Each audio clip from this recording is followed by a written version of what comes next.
What's your sign? Today we're going to be talking about Gemini, everything you ever wanted to know about having a Gemini sun, Gemini moon, or Gemini rising, and just general Gemini information. We'll start with the basics. This little guy is a symbol for Gemini.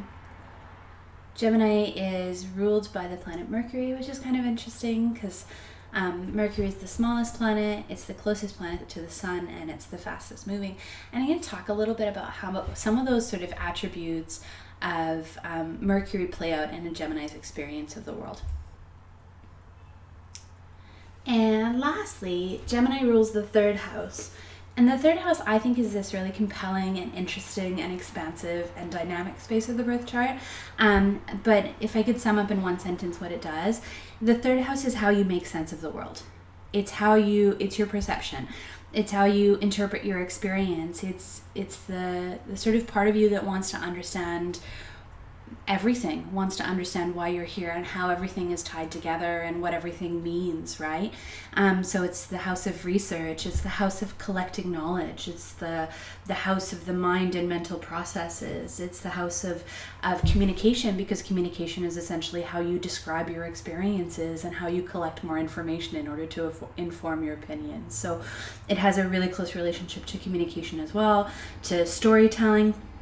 And the last part that I think is really significant is that it's also related to abstract thought or to creative thought. So a Gemini, a third house experience, which is the Gemini experience, it's about collecting knowledge but in a non-linear fashion. So it's about sort of collecting knowledge in a whole bunch of different areas and worrying later about how they're interwoven or how they're connected. So it's sort of abstract thought, creative thought. It's a quantum way of thinking, if anyone's familiar with that term. And so that's the sort of third house experience. And of course, Gemini rules the third house. So the myth, the refreshing kind of lovely thing about the myth of Gemini is that it's largely uncontested. You know, there's not really 17 versions. There's one minor argument about about one tiny thing that's not that significant, and everyone else pretty much agrees on everything. So Gemini is about the twins, Castor and Pollux. The twins' mother, Leda, gets pregnant by two men. I use that word loosely. One is immortal and one is Zeus. The only contested part about the myth is whether the relationship with Zeus was consensual. But regardless of that, she gets pregnant with twins who have two different fathers. And when the twins are born, of course, the twin with the mortal father, Castor, is mortal, and the twin with Zeus as a father is immortal. So the twins, they have this really close relationship, and they move through life almost as like a single unit. They're, you can't pull them away from each other. They spend every second together and they contribute to the world as a whole, even though they're these two different people. And eventually, as is to be expected, Castor dies. And it's not a brutal death, it's not a horrible death, nothing horrible happens. It's a natural death. It's a peaceful release of the body, right? The thing is that Pollux is immortal, so he can't really handle the fact that his brother has died. He doesn't know how to live without him. And so Pollux goes to his father Zeus and says, I need your help. Castor's, gone. I can't do this without him, etc., etc., etc. Will you make him an immortal? And after lots of begging and pleading, Zeus says, okay, I'll make him immortal. And Zeus takes both twins and puts them up in the stars as the constellation Gemini. And I think there's like a few different interesting things about this myth that relate to a Gemini experience. One, of course, the dual nature of the twins having, different experiences, different fathers, but yet being very interconnectedness. And a Gemini experience, we're going to talk about this a lot, is about a reconciliation of opposites. It's about integration. It's about making peace with duality. It's about embracing duality. It's about understanding duality. And we're going to talk a lot about what that looks like and what it means throughout the course of the video. And then the other really important thing is that, of course, Pollux goes to his father and begs for Castor's life, right? And I think that that's also a really important part of Gemini, is learning how to craft an argument with beautiful words, learning how to compel people to do things with the power of your voice, learning how to communicate effectively and efficiently, learning how to use the power of your mind and to use the power of your thoughts to achieve incredible goals, right?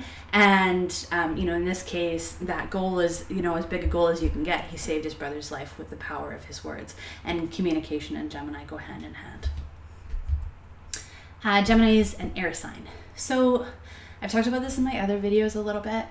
The elemental association of signs is significant. It's super important. And what it is it's sort of like the vehicle that those signs move through the world with. It's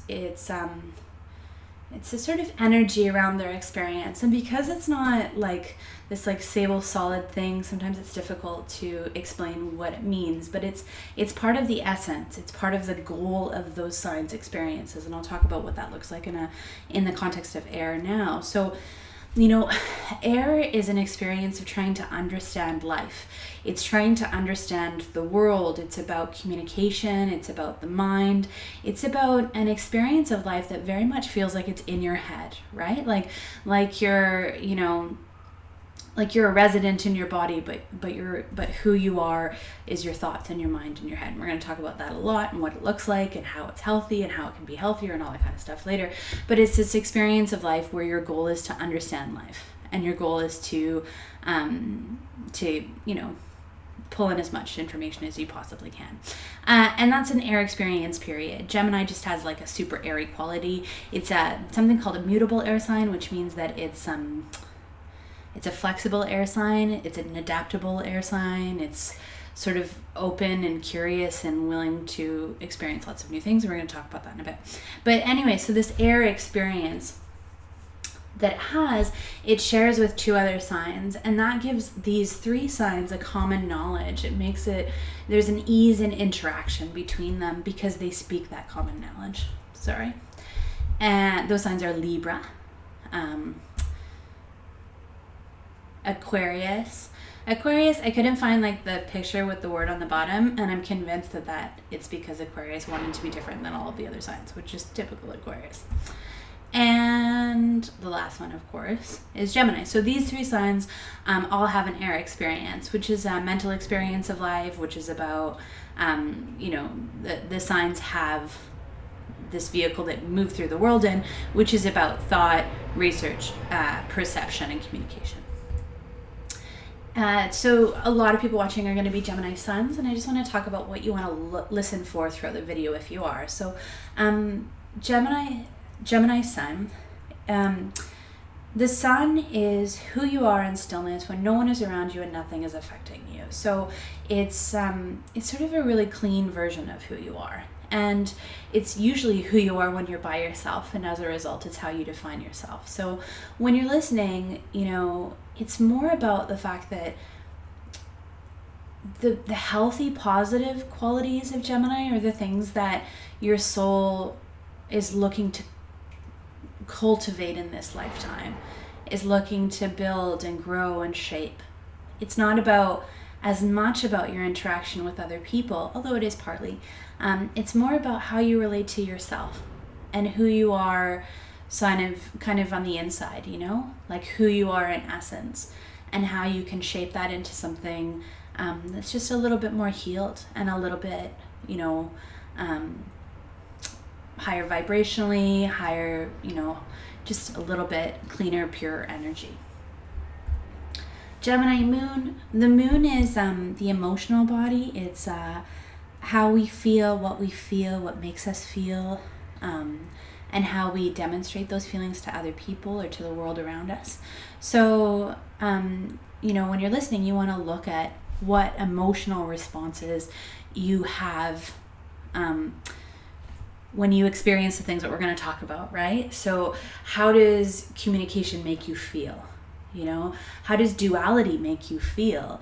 How does confusion make you feel? How do all of these things make you feel? And how can you flip that energy from working against you to working for you. And we're going to talk about that throughout the course of the video. But Gemini basically is the energy that you're pushed into when you're having an emotional experience of life. Gemini rising or Gemini ascendant, rising and ascendant mean the same thing, it's just different words for it. And it's the lens through which the world sees you, though typically not the way that you perceive yourself.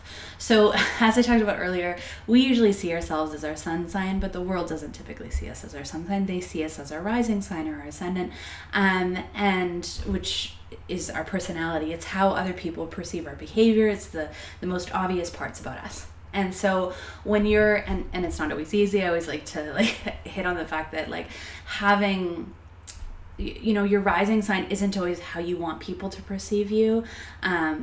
Sometimes people see you in a way that you don't see yourself, and that can be challenging. Sometimes you love how people see you, and that's fine. But for a lot of people, there is this sort of struggle with the ascendant because it's a part of yourself that you might not be as aware of, but that everyone else is perceiving. So when you're listening, what you want to look at is how the behaviors that I'm talking about come out in your own behavior, in your own day-to-day interactions, and how you can shift and flip and change them and heal them in order to bring more positive experience to you and into your life. So the first thing about the Gemini experience is perception. And I'm going to talk about that a lot, but I want to do a little demonstration, okay? So 2 years ago or I think it was about that long, could have been longer, could have been shorter, there was this really amazing viral photo that went out, the one that's up on the screen. And basically, it's this dress. And about 2/3 of people said that this dress was gold and white, and about 1/3 of people said that it was blue and black. And as someone who was in the gold and white camp, I thought that the ones that thought it was blue and black were a little crazy. And so it's sort of really interesting that we had this really visible experience where our perception was challenged, where our eyes were telling us a lie and we didn't know it, right? And figuring out how to reconcile that was really interesting. And it's one of the most interesting ways to demonstrate perception. So this is the dress that I thought was gold and white. This is the dress in 3 different lights. So the center one is the original photo. The one on the left is skewed to look more gold and white, and the one on the right is skewed to look more blue and black. And so what we're kind of looking at is what our eyes do when they process information, right? And it kind of shows us that if you look at the middle dress, right, it kind of shows us that our eyes are choosing things to, they're choosing how to see the picture. They're choosing how to interpret the way that the light is moving through the picture, and through that are sending messages to us about the colors that are actually there. But the truth is, this right here is the actual dress. And so even though 2/3 of the population thought it was gold and white, the truth is it's blue and black.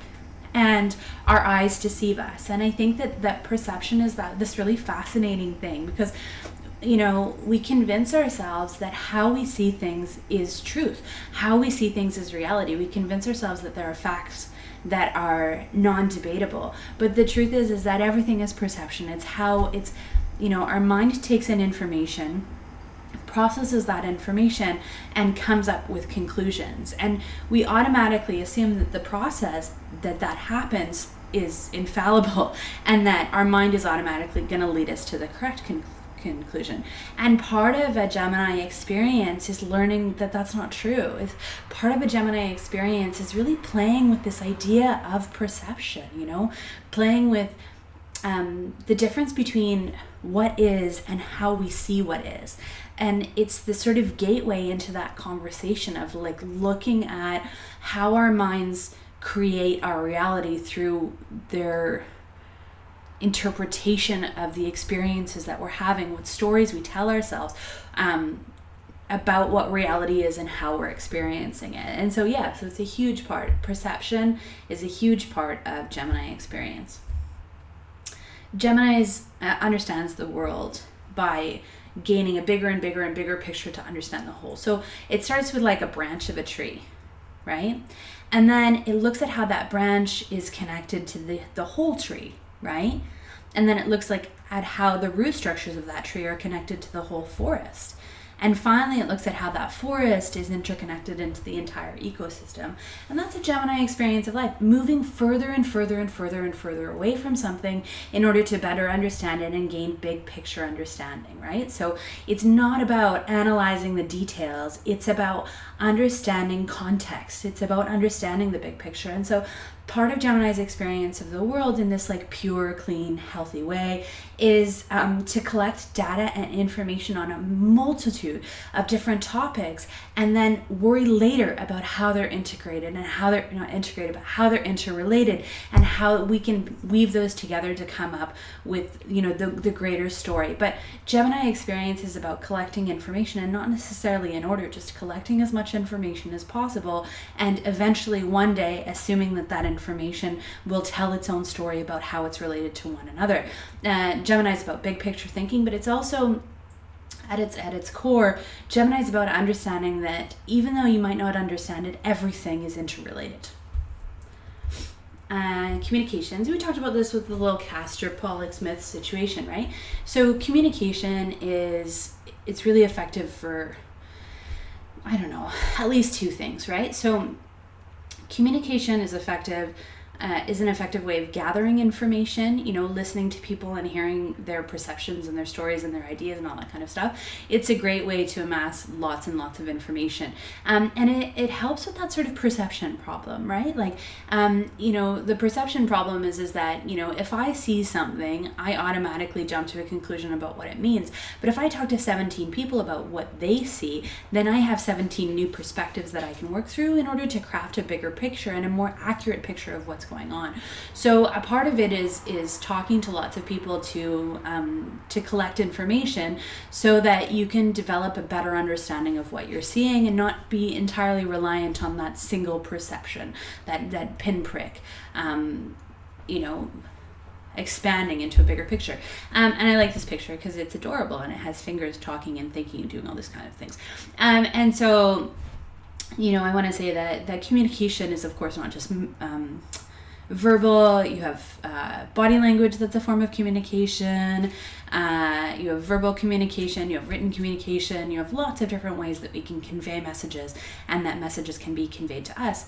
A Gemini experience is about, like I said, it's about gathering information, but it's also about disseminating it, right? So telling your thoughts and feelings and sharing those with the world in order to help the world better understand what's going on around you, right? And so it's about using the power of words and the power of thought and the power of your voice to get through life, you know, to succeed, to communicate, to experience the world around you through the power of your voice and the power of your mind. And of course, we've got 3 different ways that you can do that, right? So, you know, it's everything from, you know, from writing to talking to people to playing on your smartphone. All of those ways are ways that we engage and we interact with the world through communication. And then I really like this picture, which is why I included it. And it says, "Toilet out of order, please use floor below." And I think it's a really great example of how important good communication is, right? We kind of take communication for granted. You know, we talk so much that we forget that we might not actually be hearing what the other person is saying. We're hearing what we think the other person is saying. And again, there's that wall of perception, right? And that challenge that we're facing. And I love the sign because it's like a reminder that, like, you know, bad communication can have dire consequences, right? If someone reads that the wrong way. And so it's the power of language, the power of the voice, the power of using our words to describe our experiences, to tell other people what we need, to tell other people what we think they need, to explain and describe the world, to talk about our dreams and ambitions and goals. Communication is incredibly important, and that's the realm of Gemini. So Gemini, some really nice, lovely, shiny, happy characteristics of Gemini, some things that like Gemini brings into the world that are really lovely and beautiful are curiosity, resourcefulness, adaptability, and flexibility. So, that curious mind is that mind who wants to get bigger and bigger and bigger, who wants to end up looking at the entire ecosystem. In order to do that, it's all of a sudden gone from looking at a single branch to studying the water patterns, and, the flow of the water, or, studying air flows, or, studying the animals that inhabit that land or whatever, right? So it's this constant expansion of like having, a little bit of a magpie approach to gathering data and information and learning, and just being fascinated by lots of different topics and totally open to learning in all of these different areas, and pure, clean, shiny, happy Gemini energy is about letting go of how everything is connected and just coming into a space where you're grateful for every like little morsel of knowledge that you gain, and then trusting that eventually you'll figure out how they're all interrelated and interconnected. There's a real resourcefulness to Gemini, of course, because if you're that sort of curious, open-minded kind of energy, then a pure Gemini is really solution-based, right? Like it's fascinated with the puzzle of creating a solution. It's fascinated with having to look at something different, to skew it, to shift it, to turn it, and to gather new data in order to approach it from a new direction. So pure, clean Gemini energy it's a brilliant problem-solving energy. It's adaptable because Gemini energy, it's, when it's clean and pure, meaning when it's not overly aspected. So if you have lots of planets in Gemini that are making lots of aspects, like squares, or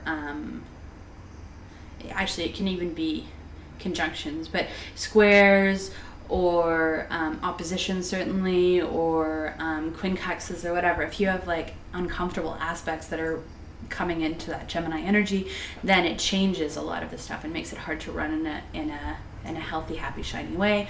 Or if Gemini's in your 12th house, it can be really difficult. Or if Gemini's intercepted, it can be really challenging. I'm trying to think if there's anything else. Or if you have, let's say you're a Gemini sun and you have 6 planets in Virgo, that can be challenging as well. Or 6 planets in Pisces, that can be challenging as well, because those signs,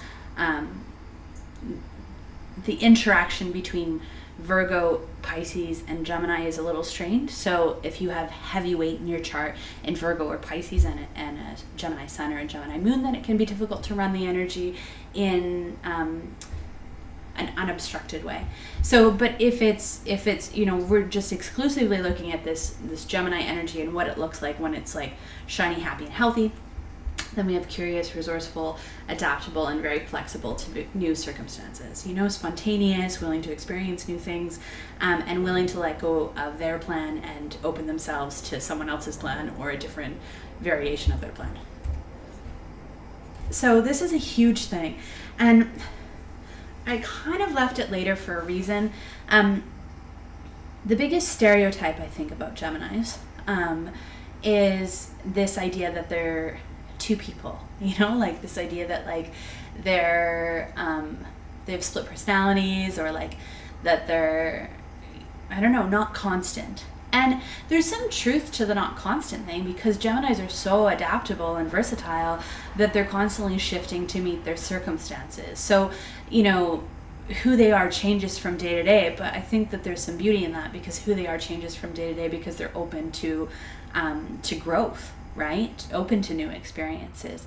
But the sort of part of the stereotypes around being two people is really interesting, because it relates to, I think people came to that conclusion because of the Castor Pollux myth, right? So the idea that the sign of the twins must mean that you're two people. But the honest to God truth is that we're all two people. We live in duality, right? So, and duality is really just about the fact that we are living in human bodies, we're living human lives, and we're living human experiences, but at the same time, we're bigger than that. We're souls, we have that something bigger, something greater, something that outlasts this life, something that came before it and something that's going to come after it, right?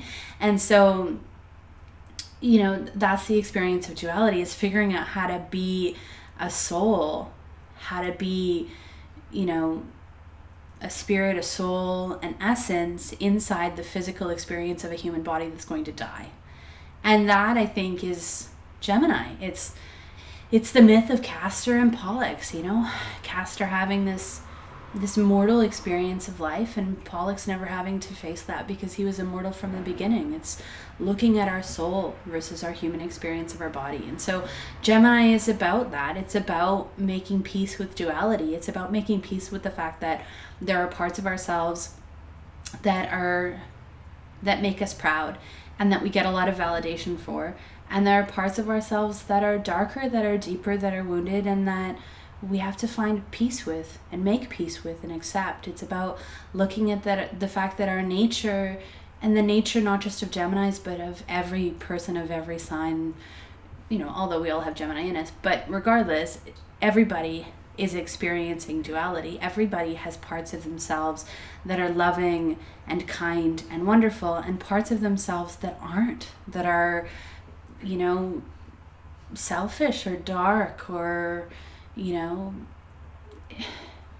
it's about duality. And it's about the fact that, we've sort of convinced ourselves that some things are acceptable and some things aren't acceptable. And as a result, we bury some things and we highlight some things. And that's a little bit about Gemini's experience. It's about facing what's buried and facing what's on the surface and figuring out how to integrate the two and find a reconciliation of opposites. So that's the sort of duality angle. But Gemini is about reconciliation of opposites, period. It's not just about duality, It's about learning how pure Gemini energy in its highest vibration, at its highest form, can believe two things simultaneously that contradict each other.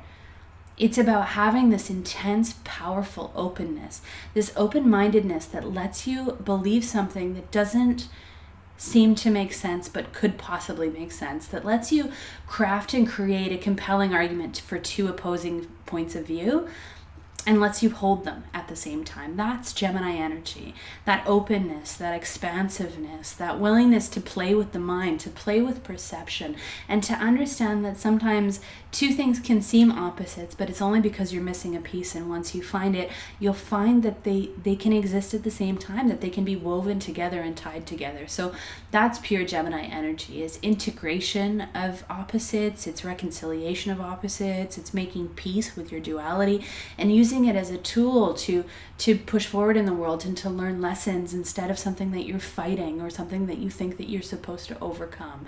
It's accepting the human experience, accepting being in a human body, accepting having a human life, but using the power of the mind, the power of perception, the power of abstract thought in order to dissect and understand that experience better, and then making peace with the fact that it exists in the first place. So then we move on to the where's the ouch. Okay, so where's the ouch? It just means, when this energy's hurt inside of you, right? And it can be hurt for lots of different reasons. I'm not going to go into all of them, but I'll give maybe like 3 examples. So I talked about earlier that from an astrological perspective, this kind of energy can be hard to manage if it's in your 12th house, if it's doing something called being intercepted. If you have some tense aspects to Gemini energy, squares, oppositions, quincunxes, those kinds of things. All of those things can interfere with how this energy runs. But just in your personal life, like if you're not looking at it from an astrological perspective, it's pretty simple, right? Like if this energy is hurt, it's probably because someone told you that it wasn't okay in the first place. Right? So it's this sort of feeling of shame about this part of yourself, this feeling of disconnection around this part of yourself. And usually that comes from, at some point, someone telling you that this part of yourself wasn't okay, or shouldn't be how it is, or that you should shift or move, or that it was bad in some way. In the case of a moon, if you have a Gemini moon, sometimes it's not about someone shaming this part of yourself. Sometimes it's just that when you're hurt, this kind of energy can go into this realm naturally on its own accord, right? So it's about flipping and shifting it so that you can make peace with it. So the first thing that I like to talk about when it comes to this energy, when it looks like it's not in a healthy, happy, shiny place is confusion. So I talked about this a lot earlier, right? Like the beautiful, pure Gemini energy is sort of like magpie-esque, right? It's collecting data from all of these different places and not worrying too much about how they're interconnected. If you use that sort of metaphor of the ecosystem, it's like all of a sudden studying water, studying wind, studying, I don't know, leaves or elements or something like that, and having no idea how they're related, right? And it takes a while to figure out that they're related because you wanted to understand the entire ecosystem. Well, that's a pretty simple explanation. You understand how those three things can be interrelated. But Gemini is about finding ties between things that aren't obvious, that other people can't see. And in order to do that, in order to understand, the big picture, you have to collect data from vastly different sources. And one of the stories I tell around this with clients is the story of J.K. Rowling, who I adore and think is fabulous. So, J.K. Rowling, in her life story movie or whatever, you have all these scenes, one where she's in elementary school and she has a teacher that that's just like Snape, right? That has the same mannerisms and the same movement. And then you find out that the house that she grew up in when she was a kid was the same as the one, the same layout as the one that Harry Potter grew up in. And then you find out that there was this little boy in her school that liked to pretend to be a wizard and all this kind of stuff. So, all of these things in her life would have seemed completely not connected, right? Like her, the mean teacher versus the wizard boy versus, the layout of her house. Like, how are those three things related? And Gemini energy is about accepting all three of those things, studying them like crazy, and trying to figure out how they come together, right? So, it's the same thing with the Eat, Pray, Love woman, Jessica Gilbert. She, for no apparent reason, decided that she was going to go to, well, I don't think there was no apparent reason, but she went to Italy, Indonesia, and Italy, Bali, and India, right, on this trip, right? And at the time, she just wanted to experience these three things, but these three things, they ended up tied together for her, and that's how she wrote the book, Eat, Pray, Love. So sometimes we don't see the interconnectedness of things. We don't see the things that are tying things together, and a Gemini experience is about collecting and amassing massive amounts of information before you figure out how they're related to one another, and that can lead to this experience where you feel like you're constantly confused, where you don't know where to go next, and you don't understand why you're doing what you're doing, or why you're moving the way that you're moving, or what choices that you're making. All of these things seem really confusing because you haven't been able to figure out the big picture, and you're stuck in all of the tiny details that seem to be non-related, but in fact are actually related. And so part of Gemini experience is making peace with confusion. It's making peace with not knowing. It's making peace with the fact that there is a reason for what you're doing, even if you can't necessarily see it while it's happening. And so there we go. So we look at sort of avoidance and distraction. So Gemini experience is about the mind. It's about perception. I've talked about this throughout the entire video, right? It's about this mental interpretation of your experience, your perception, and then disseminating that knowledge. What Gemini is not, like when it's in just Gemini, looking at exclusively Gemini without looking at other things in your chart, Gemini is not necessarily geared up for super hardcore emotional experiences, right? So a lot of times someone who has really heavy Gemini energy, particularly someone who has a really heavy Gemini, like a unaspected Gemini moon, for example, one of their coping mechanisms is escapism. It's to distract themselves from what's happening. It's to avoid what's happening. It's avoiding dealing with what's happening, and it's to disappear into the world, often of technology, but certainly of communication. It's avoidance and it's distraction. And it makes sense that, that's a tool that you would use, right? It's not exclusive to Gemini moon, although it is quite strong in Gemini moon. But that's one of the things. If you're point of safety. If what feels safe for you is to stay in your mind, then your heart can feel like a scary place, and your emotional body can feel like a scary place. And one of the things that Gemini energy does when it's hurt is avoid the hurt, and use distraction and escapism to run away from what's hard in life. And that's, it's not coming from a space of judgment. I'm not even necessarily saying that you have to shift or change that, but I think it's really important to be aware that you're using it as a coping mechanism, and that usually if you're using that tool of avoidance and distraction, that eventually it's going to come back. So at some point you have to face what's in front of you. So I had this, interestingly, I had this experience yesterday. I have some Gemini in my chart, no question. My sun is in Gemini, but I have more Virgo in my chart than Gemini. So usually I don't have this, I don't have the pure Gemini energy that I've talked about a lot in this video. But I find that since I started doing these videos, that every time I pick a new sign, I get to experience the experiences of that sign. Taurus was fascinating with my relationship with food for a couple days.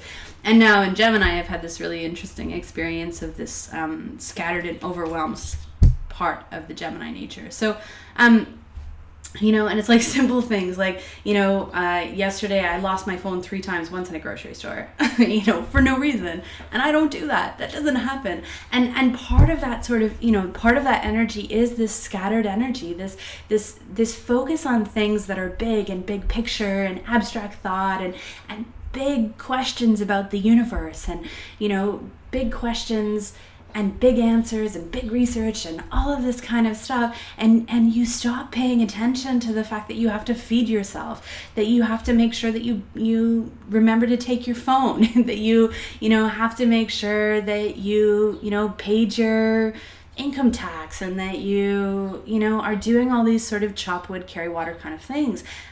I think that's right. Yeah, chop wood, carry water kinds of things. So, part of Gemini energy is that you can get trapped in that sort of higher twin, that sort of Pollux experience, and Pollux of course being the immortal twin, where you're just so stuck in big questions that you forget that you have to experience this life in a physical body, and that you have to take care of that body, and that you have to do things in order to make sure that you're okay. And so that avoidance that we talked about in the last slide can often push you so far into your head, and so far into that big picture abstract thinking, that you come into a space where you're scattered, and where you forget to take care of day-to-day stuff, and where you're overwhelmed because you take on so many projects at the same time, because everything fascinates you, that you don't have the time or energy to devote to any of them individually. So it's a sort of combination of things, and I think it happens a lot, this sort of scattered energy, and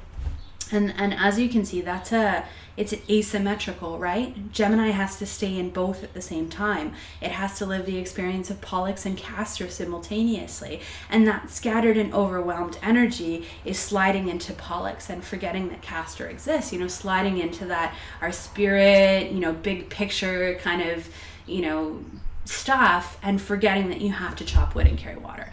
And so the only thing that heals that is grounding yourself in your physical body. I think Gemini experience, part of healing Gemini energy, or part of running Gemini energy in a healthy, happy, shiny way, is making peace with being in body, making peace with life, and making sure that you're prioritizing self-care, and that you're dealing with things that you need to deal with while you're up there having that big picture experience of life.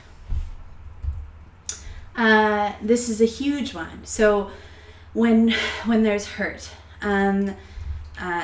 I'd say this is for everyone, but I think definitely for someone with a 12th house Gemini, this comes into play in a big way.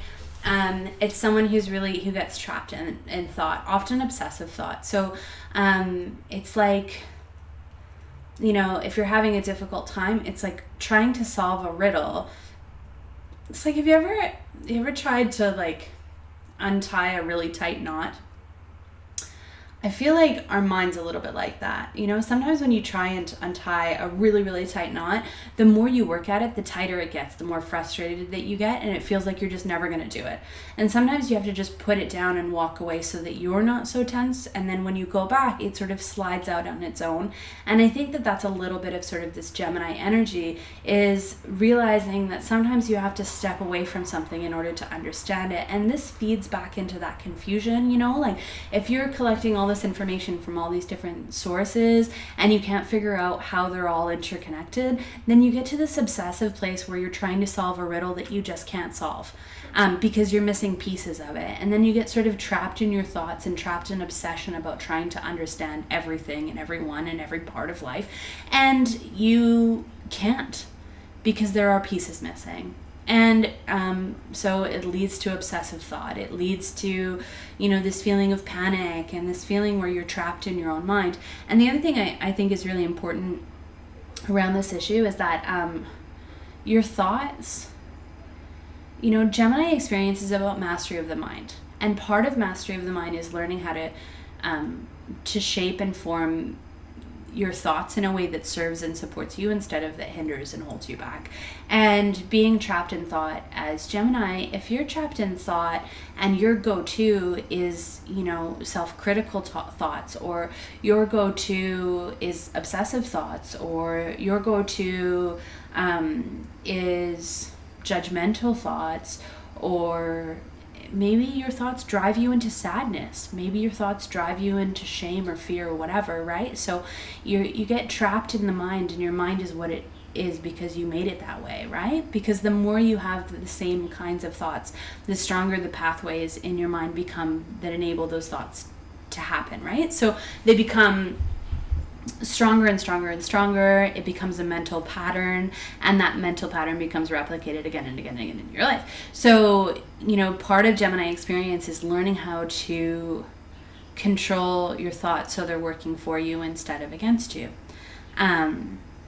And I think a really big part of that is recognizing that you are not your thoughts. You're the person who's thinking them.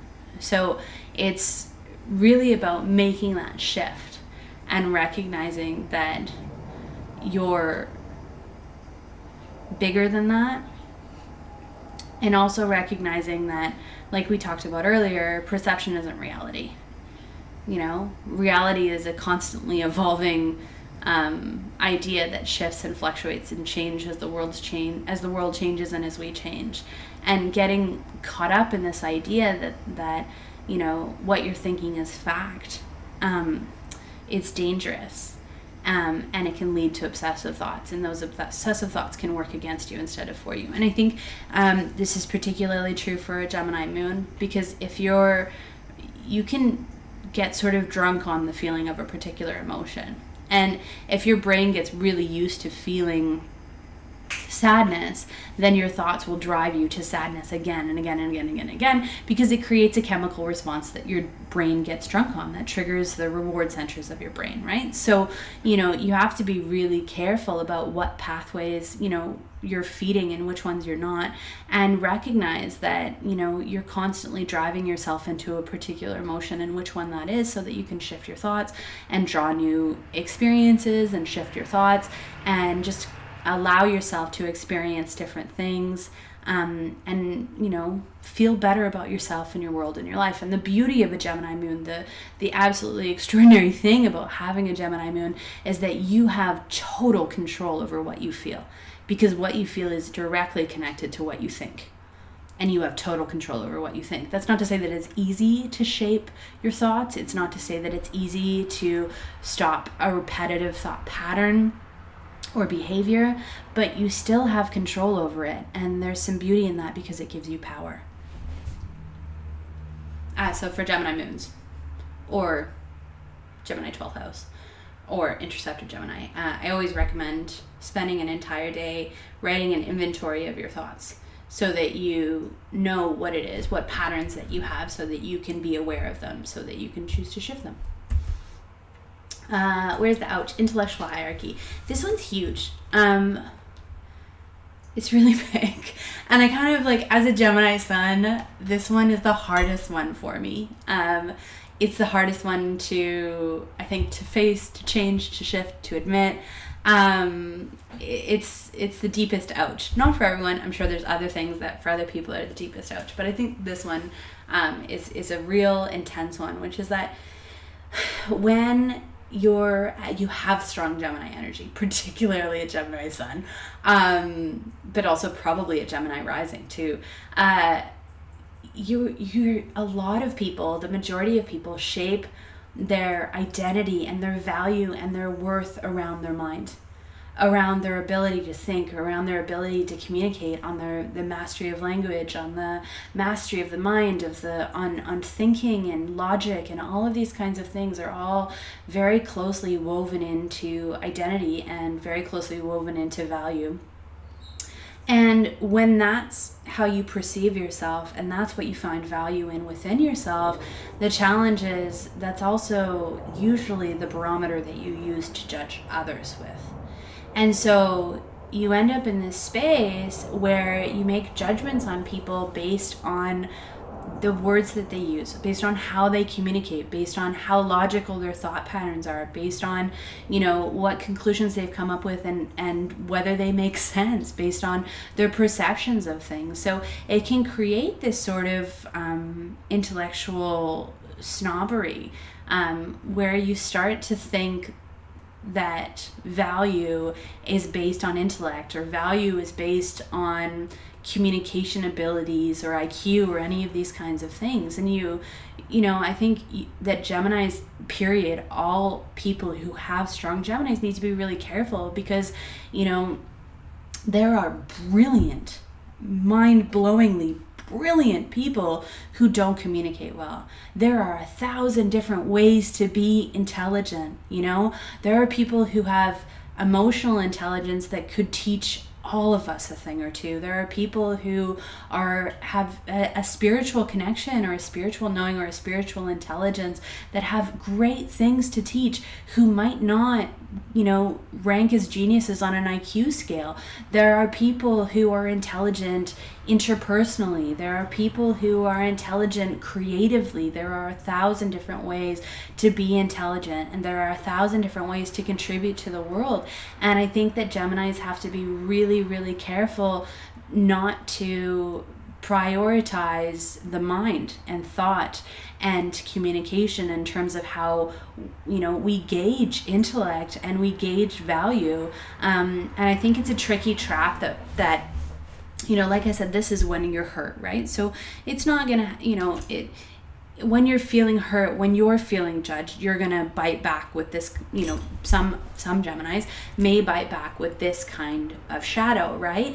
And I think it's just really important to be aware of it, to be aware of the fact that just because you think something's true doesn't make it true. And just because you have done more research doesn't mean that you know more, or that what you have to say has more value or should take more space.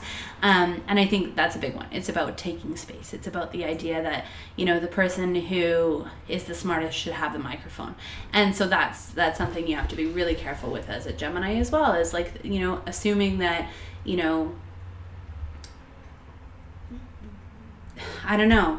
that the mind is key, that thought is king, all of that kind of stuff, and stepping back and finding, coming into a space where we recognize that there are so many different ways to contribute to the world. There are so many different ways to be brilliant, and there are so many different ways to be smart, and there are so many different ways that smart shows up, and it's only a very small handful of them that have anything to do with mental processes, the brain, or communication. But love yourself through it, because if you're doing that, it means that you're hurt in some way, and that you're trying to find value within yourself. And I guess the honest to God truth is that you have value. It just has nothing to do with your ability to think or communicate. It's deeper than that, and it's unrelenting, and it's unflinching, and it's something that can't be taken away from you, and that it's something that you don't have to earn. You just have value because we all have value. And now we move to possibilities. So possibilities is just like the end, talking about what this energy looks like when it's pure and shiny and happy and healthy and positive. And the first one I've got here is this picture, which to me is sort of that reconciliation of opposites, that duality. I think that Gemini can have a very expansive experience of life because of embracing that duality, because of being able to have one foot in two worlds, like having, one foot in this sort of like detached, airy, abstract thought that's connecting to something higher than themselves, something bigger than themselves, big picture thinking, all this kind of stuff. And then one foot on the physical world, living a physical life in a physical body at this moment. And so in the purest, cleanest form of this, when these two energies are balanced, you have perfect alignment. You have you're coming from a beautiful space of total integration of mind, body, and spirit. And I like this little guy pointing at his brain with the blackboard behind him. So I think, Geminis have the ability to do lots of things with their minds. Geminis have the ability to master the mind. In fact, it's the job of the sign is to master the mind, to master thought, to learn how to use the mind instead of being subject to the mind, and I think that when it's done well and when it's done properly, you can have someone who's a brilliant person who has incredible contributions to make, and who can use the power of the mind to live a full sort of holistic life, to live a life of service, and a life where you solve problems that other people can't solve and see things that people can't see. Obviously, you don't have to be a Gemini to solve problems that people can't solve. You can be lots of different signs with lots of different Gemini energy, and everybody has Gemini in their chart. But the Gemini in your chart is the problem solver in your chart. And so I like that, really, really clean, pure Gemini energy has the problem to solve problems. Has the ability to solve problems. And I think that that's a beautiful form of service, and I think it's a really high form of the mind. And I like the big picture thinking, so that's like the ego moving further and further and further away from something. I think that it's really cool that Gemini has this ability to see the big picture, that Gemini has this willingness to stand in confusion in order to understand something that's much bigger than itself. And it's this sort of abstract learning, it's this creative thought and big picture thinking that really...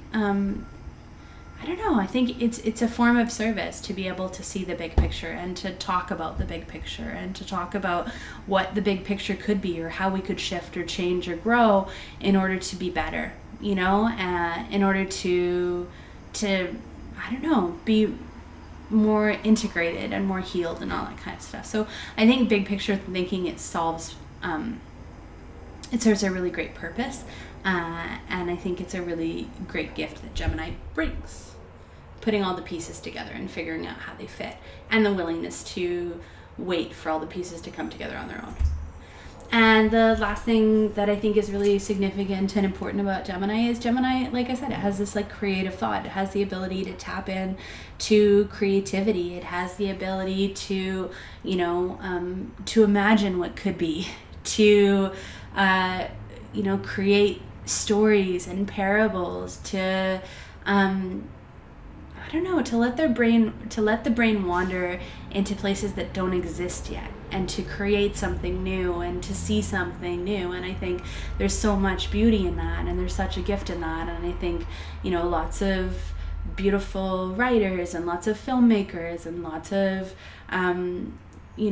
singers and all those kinds of things, they all have the ability to bring something new into the world, to create something new in the world, to allow people to see old things in new ways, or to allow people to see a whole new possibility that never existed before. And all that is possible through creative thought and through creative expression, which I think is the heart of Gemini. Thanks so much for listening. This was Bonnie with Heal with Astrology.